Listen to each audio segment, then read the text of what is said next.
Adobe RGB and sRGB are exactly the same except for one difference.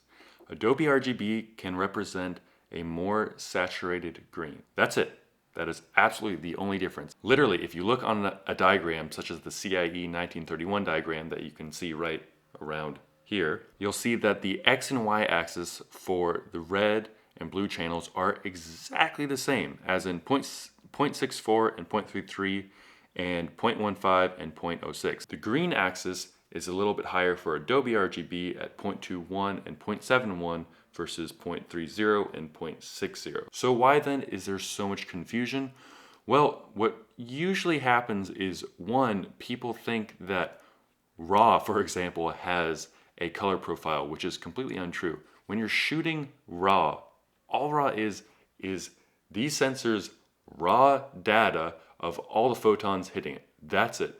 It is untouched, nothing applied, simple as that. But a little caveat in that where it does come in handy to apply a profile is if you're, say, on your Canon 5D, even though you're shooting RAW, it'll say, do you want to view in sRGB or Adobe RGB? That does make a difference because let's say you're shooting something hypersaturated green like a vegetable or a flower.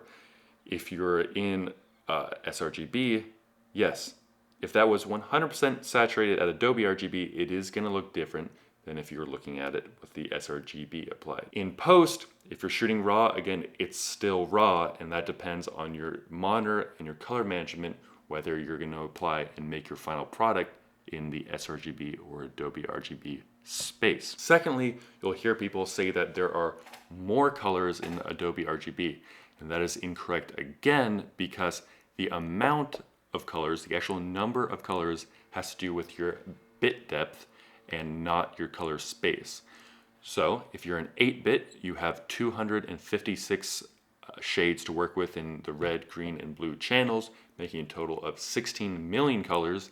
And if you're working in 10-bit, you'll have 1 billion colors, or 1024 shades of all red, green, and blue. If somebody says there are more colors in Adobe RGB, yes, there's a more saturated green, but you'd still have the same amount, whether it was same amount of colors, whether it was in sRGB or Adobe RGB. If you want to jump up to the newest color profile, which is Rec 2020, it expands the color primaries in red, green, and blue, not just green.